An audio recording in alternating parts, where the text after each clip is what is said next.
प्रजासत्ताक दिनानिमित्त आपणासमोर विषय मांडत आहे मुख्यमंत्री समृद्ध राज पंचायत अभियान व शूरवीर शहीद जवानांच्या स्मृतीप्रित्यर्थ आपल्या गावाने पद्मश्री डॉक्टर पोपटराव पवार साहेबांच्या मार्गदर्शनाखाली मुख्यमंत्री समृद्ध राज पंचायत अभियानात भाग घेतला असून अभियानाचा कालावधी 17 सप्टेंबर 2025 ते 31 मार्च 2026 असा आहे।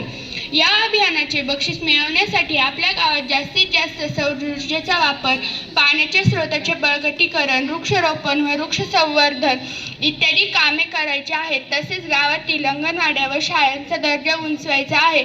स्मशानभूमीचा विकास करायचा आहे की आठवड्यातून किमान 1 दिवस तरी श्रमदान करायचे आहे। गावातील रस्ते सुधारून दळणवळणीला चालना द्यायची आहे।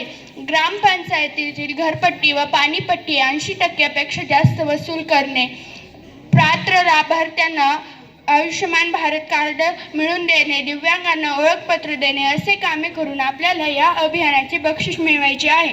पद्मश्री डॉक्टर पोपटराव पवार साहेबांच्या मार्गदर्शनाखाली मातृस्मृती वन मंदिरात वृक्षारोपण 5 जून 2025 ते 2 ऑक्टोबर 2025 या कालावधीत हाती घेण्यात आला। एक वृक्ष आईसाठी एक वृक्ष देशासाठी या पर्यावरणपूरक संकल्पनेतून आदर्श गाव हिवरे बाजार येथे दुर्मिळ 1876 देशी वृक्षांची लागवड करण्यात आली। त्यामध्ये अहिल्यानगर जिल्ह्यात जेवढे शहीद शूरवीर जवान झाले त्यांच्या स्मृतीप्रित्यर्थ 51 वृक्षांची लागवड करण्यात आली। देशाच्या रक्षणार्थ प्राणार्पण करणाऱ्या जवानांच्या बलिदानाची आठवण आणि प्रेरणा कायमस्वरूपी जिवंत ठेवण्यासाठी एक वृक्ष आईसाठी एक वृक्ष देशासाठी या पर्यावरणपूरक संकल्पनेतून आदर्श गाव हिवरे बाजार येथे 51 वृक्षांची लागवड करण्यात आली।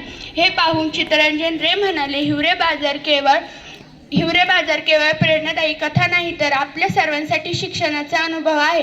तसेच विशेष निवडणूक निरीक्षक राममोहन मिश्रा म्हणाले, हिवरे बाजार ही राष्ट्र निर्मितीची प्रयोगशाळा आहे।